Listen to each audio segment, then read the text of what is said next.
പ്രിയ സജ്ജനങ്ങളെ, നമസ്കാരം. അതുപോലെ ഞാൻ ഒരു പുതിയ ചിന്തകളുമായി വന്നിരിക്കുകയാണ്. പ്രിയരെ, ഹിന്ദുമതത്തിൽപ്പെട്ട ഏതൊരു വ്യക്തിയും അവരുടെ മതപ്രചരണത്തിനായി യാതൊരു തരത്തിലുള്ള മുൻകൈയും എടുക്കാറില്ല. രാഷ്ട്രീയ പ്രവർത്തകർ അവരുടെ പ്രചരണത്തിന് വേണ്ടി പലതര അട്ടവു നയങ്ങളുമായി നമ്മുടെ മുന്നിൽ എത്താറുണ്ട്. പക്ഷേ അതേ നടപടികളുമായി കേരളത്തിലെ സെമിറ്റിക് മതങ്ങൾ നമ്മുടെ മുന്നിൽ വന്നെത്തുന്നത് സ്വാഭാവികം മാത്രമാണ്. കാരണം അവർക്ക് അവരുടെ മതം വളർത്തുക എന്നുള്ളത് അവരുടെ ആത്യന്തികമായ ലക്ഷ്യമാണ്. അത് ക്രൈസ്തവ മതവിശ്വാസികളായാലും വേണ്ടില്ല, ഇസ്ലാമിക മതവിശ്വാസികളായാലും വേണ്ടില്ല. പക്ഷേ സനാതന ധർമ്മത്തിൽ വിശ്വസിക്കുന്ന, ഹിന്ദുത്വ ചിന്താധാരയുമായി മുന്നോട്ട് പോകുന്ന ഏതൊരു വ്യക്തിയും തൻ്റെ മതം പ്രചരിപ്പിക്കാൻ വേണ്ടി യാതൊന്നും ചെയ്യുന്നില്ല. എന്തുകൊണ്ടായിരിക്കും അത് എന്നുള്ളത് ഒന്ന് ചിന്തനീയമാണ്. ഇസ്ലാം മതവിശ്വാസികളും ക്രൈസ്തവ മതവിശ്വാസികളും നിങ്ങളുടെ മുന്നിലേക്ക് അവരുടെ മതവുമായി ചർച്ചയ്ക്ക് വരികയാണെങ്കിൽ, ഇസ്ലാമിക ചിന്തകളായിട്ടുള്ള ആൾക്കാർ അല്ലെങ്കിൽ നിങ്ങളുടെ സുഹൃത്തുക്കൾ നിങ്ങളോട് ഇസ്ലാമിനെ പറ്റി സംസാരിക്കുമ്പോൾ ഹൈന്ദവ നിങ്ങൾക്ക് എന്തെങ്കിലും തിരിച്ചു പറയാൻ സാധിക്കുന്നുണ്ടോ? അപ്പോൾ അവർ തങ്ങളുടെ മതത്തിൻ്റെ കാര്യങ്ങളെക്കുറിച്ച് ശരിയായ ധാരണയില്ലാത്തത് കൊണ്ട് അവർക്ക് ശരിയായ രീതിയിലുള്ള ഉത്തരം നൽകാൻ ഒരു ഹിന്ദുവിന് സാധിക്കില്ല.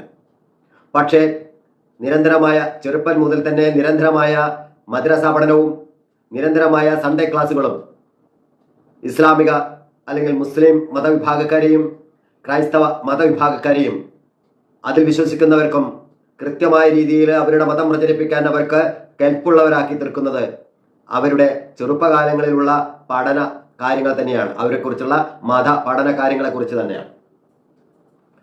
പക്ഷേ ഹിന്ദു കുട്ടികൾക്ക് യാതൊരു തരത്തിലുള്ള മതപഠനങ്ങളും ഇതേവരെ കേരളത്തിൽ അങ്ങോളം ഇങ്ങോളം നമ്മൾ കണ്ടിട്ടില്ല. അതിനുവേണ്ടി മതപാഠശാലകൾ കണ്ടിട്ടില്ല. അവരുടെ ഇപ്പോഴുള്ള മാത്രമല്ല, തലമുറകളായിട്ട് പോലും അവർക്ക് ഒരു മതപാഠശാലയോ മറ്റോ കാണുന്നില്ല. ക്ഷേത്രങ്ങളിൽ പോയി കഴിഞ്ഞാൽ അവർക്കൊന്ന് കുമ്പിട്ട് ചെയ്ത് ഒരു പൂജ നടത്തി അല്ലെങ്കിൽ ഒരു വഴിപാട് നടത്തി പുഷ്പാഞ്ജലിയോ മറ്റു കാര്യങ്ങളോ നടത്തി അവർക്ക് പോയ പോലെ തന്നെ പെട്ടെന്ന് തന്നെ തിരിച്ചു വരാവുന്ന സ്വാതന്ത്ര്യമുള്ള ഒരു മതമാണ്. പക്ഷേ ക്രൈസ്തവരുടെയും ഇസ്ലാമിക മതവിശ്വാസവും അവർക്ക് പള്ളിയിൽ പോകുമ്പോൾ നിശ്ചിതമായ അജണ്ടയും നിശ്ചിതമായ രീതിയിലുള്ള ബോധനങ്ങളും കിട്ടുന്നുണ്ട്. വെള്ളിയാഴ്ചകളിലായാലും ഞായറാഴ്ചകളിലായാലും എന്തൊക്കെ തങ്ങൾ വരും കാലങ്ങളിൽ നടത്തണമെന്നും ഒക്കെ അവരുടെ പഠനങ്ങളിൽ വെച്ച് തരുന്നു. പക്ഷേ ഇതൊന്നുമില്ലാത്ത ഹൈന്ദവർ തീർച്ചയായും അവർ നിശ്ചലമാക്കപ്പെട്ട അല്ലെങ്കിൽ വന്ധീകരിക്കപ്പെട്ട ഒരു മതചിന്തയുമായിട്ടാണ് അവർ നടക്കുന്നത്. പ്രിയപ്പെട്ടവരെ, ഈ അവസരത്തിലേക്കാണ് ക്രൈസ്തവ മതവിശ്വാസികളും ഇസ്ലാമിക വിശ്വാസികളും അവരുടെ ഗ്രന്ഥങ്ങളും അവരുടെ പ്രചരണായുധങ്ങളുമായി ഹൈന്ദവ വീട്ടുകളിലേക്ക് വന്നു വരുന്നത്. ഏകദേശം വർഷങ്ങൾക്ക് മുമ്പ് ക്രൈസ്തവ മതവിശ്വാസികൾ ഇത്തരം പ്രചരണങ്ങൾ നിർത്തി. പക്ഷേ ഇസ്ലാം മതവിശ്വാസികൾ പലപ്പോഴും അത്തരം പ്രവണതകൾ മുന്നോട്ട് കൊണ്ടുപോയിക്കൊണ്ടിരിക്കുകയാണ്.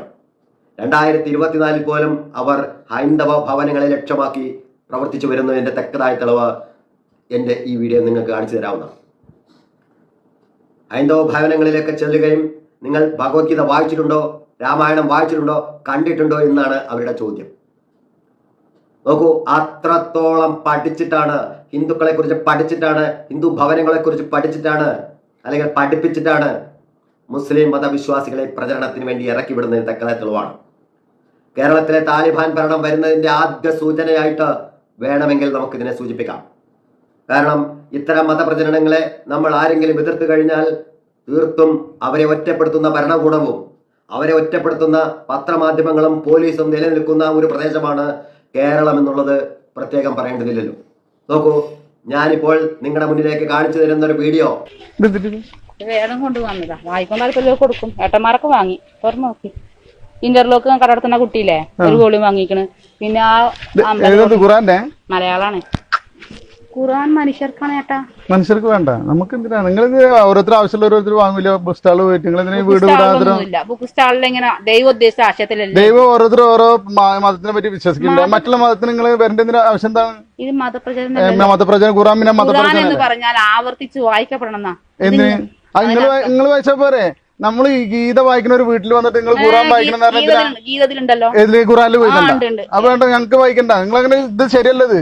ഏട്ടനല്ല ജയിച്ചാലും നിങ്ങൾ ചെയ്യുന്നത് ശരിയല്ല. നിങ്ങൾ ഈ ഖുർആൻ എന്ന് പറഞ്ഞിട്ട് എല്ലാ വീട്ടിലും കൊണ്ട് നടക്കണേ. ഓരോരുത്തർ വിശ്വാസം ഓരോരുത്തർ കൊണ്ട് നടക്ക്. മനുഷ്യരൊന്നാണ്, ഓരോരുത്തർക്കും ഓരോ വിശ്വാസങ്ങളുണ്ട്. അതായിട്ട് ഇവിടെ എല്ലാരും ജീവിക്കുന്നുണ്ട്. നിങ്ങൾ ഈ പ്രശ്നങ്ങൾ ഉണ്ടാക്കാനാണ് ഇങ്ങനത്തെ ഇതായിട്ട് നടക്കണേ. പ്രശ്നത്തിന് ഇത് പറ്റൂല. പ്രപഞ്ചത്തെ എല്ലാ ഞങ്ങൾക്ക് ഖുർആൻ വായിക്കണ്ടെന്ന്. ഞങ്ങള് എന്തിനാ ഖുർആൻ വായിക്കണേ? അത് ഓരോരുത്തരും ഇഷ്ടമാണ്.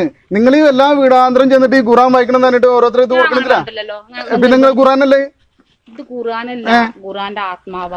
ഖുർആനാണെങ്കിലും ഖുർആന്റെ ആത്മാവാണെങ്കിലും ഇവിടെ വേണ്ട. ഇവിടെ നിങ്ങൾ ഈ വീടാളും നടക്കണമെന്ന് ശരിയല്ല. ഞാൻ വേണ്ട. ജാതി മതല്ല. നിങ്ങൾ എന്തിനാ ഖുർആനായിട്ട് നടക്കണേ? ഞങ്ങൾ ഏതെങ്കിലും ആൾക്കാരുമായി പിന്നെ ഇതായിട്ട് എല്ലാ വീട്ടിലും നടക്കണ്ട. അവരെ മതം പ്രചരിപ്പിക്കുന്നില്ല. നിങ്ങളാണ് മതം പ്രചരിപ്പിക്കുന്നത്. മനുഷ്യനുണ്ട്, മനുഷ്യന്മാർക്ക് ഓരോക്കെ മതം ഉണ്ടല്ലോ. അതിപ്പോ നിങ്ങളോട് നടക്കണ്ടെങ്കിൽ ഞാൻ എല്ലാവർക്കും വീരം പറഞ്ഞുതരാം. അതാണ് നമ്മളെ പറഞ്ഞു തരുന്നത്.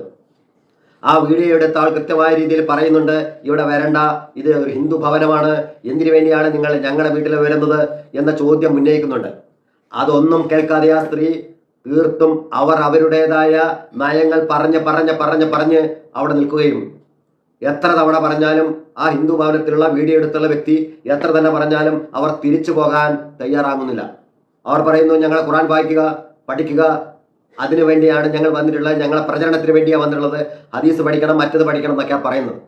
അപ്പോൾ ആ വീഡിയോ എടുത്ത വ്യക്തി പറയുന്നുണ്ട്, ഞങ്ങൾ ഇത് പഠിക്കാൻ ആഗ്രഹിക്കുന്നില്ല, ഞങ്ങളുടെ മതം തന്നെ ഞങ്ങൾക്ക് നല്ലത് എന്ന് പറയുന്നുണ്ട്. പ്രിയപ്പെട്ടവരെ, ഖുർആൻ വായിച്ചവർക്കറിയാം, ഒരു തവണയെങ്കിലും വായിച്ചവർക്കറിയാം അത് എന്തൊക്കെയാണ് പറഞ്ഞു എന്നുള്ളത്. അതായത് അമുസ്ലിങ്ങളായിട്ടുള്ള ആൾക്കാരെ കണ്ടിടത്ത് വെച്ച് വെട്ടിക്കൊല്ലാൻ വരെ ആ ഗ്രന്ഥത്തിൽ പറയുന്നുണ്ട്. തൗബ എന്ന അധ്യായം കൃത്യമായ രീതിയിൽ നമ്മളോട് പറഞ്ഞിട്ടുണ്ട്. അത് വായിച്ചു നോക്കിയാൽ മനസ്സിലാകുന്നതാണ്. അധ്യായം തൗബ. മലയാള തർജ്ജമയുണ്ട്. നെറ്റിലൊക്കെ നമുക്ക് സുഭിക്ഷമായി ലഭിക്കാവുന്ന ഗ്രന്ഥങ്ങളാണ് ഭഗവത്ഗീതയും ഖുറാനും ബൈബിളും ഒക്കെ, മലയാള പരിഭാഷ. അതൊക്കെ വായിക്കുമ്പോഴാണ്, കൃത്യമായി ഒന്ന് തവണയെങ്കിലും വായിക്കുമ്പോഴാണ്, ശരിയായ രീതിയിൽ പഠിക്കുമ്പോഴാണ് ഏതാണ് നല്ലത്, മാനവികത ഏതാണ്, സമാധാനം ഏതാണെന്നുള്ളത്. മറ്റുള്ള വിശ്വാസങ്ങളെ തല്ലി തകർക്കാനും മറ്റുള്ള വിശ്വാസികളെ തങ്ങളെ അടുത്തേക്ക് അടുപ്പിക്കാനും പാടില്ല എന്ന് പറയുന്ന വിശ്വാസ പ്രമാണങ്ങളും, അതേപോലെ തന്നെ എല്ലാ വിശ്വാസങ്ങളും ദൈവത്തിലേക്കാണ് എന്ന് പറയുന്ന ഒരു വിശ്വാസവും, ഇത് രണ്ടും തമ്മിൽ താരതമ്യം ചെയ്യുമ്പോൾ തീർത്തും ഹൈന്ദവ ധർമ്മമാണ് ഇത്തരം കാര്യങ്ങളിലൊക്കെ സമാധാനമായി കൈകാര്യം ചെയ്യാൻ പ്രാപ്തമാക്കിയിട്ടുള്ളത്. അതിനെ വരെ ഇല്ലാതാക്കാൻ വേണ്ടി ഇത്തരം പ്രചരണങ്ങൾ നമ്മൾ കണ്ടില്ലെന്ന് നടിക്കുക എന്നുള്ളത് ഹൈന്ദവൻ സ്വയം മരണത്തിലേക്ക് ഇല്ലാതാകാനുള്ള ശ്രമത്തിലേക്കാണ്. ഇതേപോലെ നിങ്ങളുടെ ഏരിയകളിൽ എവിടെയെങ്കിലും ഇത്തരം പ്രചരണങ്ങൾ അഴിച്ചുവിട്ടുകൊണ്ട് ആരെങ്കിലും വരുന്നുണ്ടെങ്കിൽ, അത് ക്രൈസ്തവരായാലും മുസ്ലിങ്ങളായാലും, തീർത്തും നിങ്ങൾ ഈ വ്യക്തി എടുത്ത പോലെയുള്ള വീഡിയോകൾ എടുത്ത് സമൂഹ മാധ്യമങ്ങളിൽ പ്രചരിപ്പിക്കണം. ഇവരുടെ കാപട്യങ്ങളെ തുറന്നു കാണിക്കണം. ഇവരുടെ കാപട്യങ്ങൾ മുസ്ലിം സമുദായത്തിൽപ്പെട്ട മതപണ്ഡിതന്മാരായിട്ട് അതിൻ്റെ ക്രൂരതകളും അതിൻ്റെ മറ്റുള്ള കാര്യങ്ങളൊക്കെ തിരിച്ചറിഞ്ഞ മാനവികത ഉൾക്കൊള്ളുന്ന, മനുഷ്യത്വം ഉൾക്കൊള്ളുന്ന സമുദായം, എക്സ് മുസ്ലിങ്ങൾ അവരുടെ വീഡിയോ ചാനലുകളുടെ മുസ്ലിം വിഭാഗത്തിന്റെ ജനവിഭാഗത്തിന്റെ പഠനങ്ങളുടെയൊക്കെ ക്രൂരമായ കാര്യങ്ങളും അതുപോലെ തന്നെ സ്ത്രീ വിരുദ്ധതയും സമൂഹ വിരുദ്ധതയും ഒക്കെ തന്നെ വിരൽ ചൂണ്ടുന്ന രീതിയിലുള്ള പ്രചരണം കഴിച്ചുവിട്ടുണ്ട്. അതും കൂടി ഇന്ന് താരതമ്യം ചെയ്യുമ്പോഴാണ്, പഠിക്കുമ്പോഴാണ് നമ്മൾ യഥാർത്ഥത്തിൽ ഇസ്ലാമിനെ കുറിച്ച് തിരിച്ചറിയുക. ആ തിരിച്ചറിവ് വരാൻ ഇത്തരം പുസ്തകങ്ങൾ നിങ്ങൾ വായിക്കാം. പക്ഷെ നിർബന്ധിച്ചു കൊണ്ടാവരുത്. ശ്രദ്ധിക്കുക, ഇതൊക്കെ സൗജന്യമായി നെറ്റിൽ ഡൗൺലോഡ് ചെയ്തിട്ടുണ്ട്. നിങ്ങളുടെ വീടുകളിലേക്ക് ഇത്തരം പ്രചാരകരെ അടുപ്പിക്കാതിരിക്കാൻ നിങ്ങൾ പ്രത്യേകം ശ്രദ്ധിക്കണം. കാരണം നിങ്ങളുടെ വീട്ടിൽ ആരൊക്കെയുണ്ട്, നിങ്ങളുടെ സാമ്പത്തിക നില എന്താണ്, അവിടെ ആരൊക്കെ വസിക്കുന്നു, എത്ര പെൺകുട്ടികൾ അവിടെ വിവാഹം കഴിക്കാതിരിക്കുന്നു, എത്ര പേര് പുറത്തുപോയി പണിയെടുക്കുന്നു, ഏതൊക്കെ സ്ഥാപനങ്ങളിലാണ് ഈ പെൺകുട്ടികൾ പണി ചെയ്യുന്നത് എന്നൊക്കെ അവർ നോക്കി കൃത്യമായ രേഖ ഉണ്ടാക്കി അവർ അവരുടേതായ നിഷ്പക്ഷമായ ആൾക്കാരിലേക്ക് നിങ്ങളുടെ മൊബൈൽ നമ്പർ അടക്കം അല്ലെങ്കിൽ നിങ്ങളുടെ രേഖകളൊക്കെ അയക്കുകയും അവർ പാതിയിരുന്ന രീതിയിൽ പാവപ്പെട്ട പെൺകുട്ടികളെയും മറ്റുള്ളവരെയും വശീകരിക്കാനുള്ള തന്ത്രവും ഇവർ മെനയുന്നുണ്ടാവാം.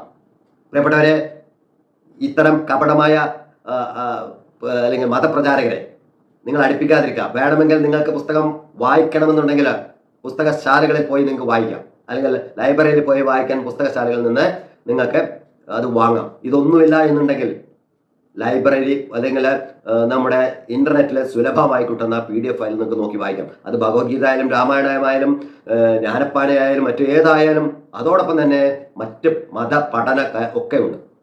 പ്രിയപ്പെട്ടവരെ, ഇത്തരം പ്രചാരകരെ നമ്മൾ അകറ്റി നിർത്തേണ്ടത് ആവശ്യകതയാണ് ഞാൻ ഇവിടെ സൂചിപ്പിച്ചിട്ടുള്ളത്. എല്ലാവരും വിജിലൻ്റായി ഇത്തരം പ്രചാരകരെ അകറ്റി നിർത്തണമെന്ന് പറഞ്ഞു വയ്ക്കുന്നു.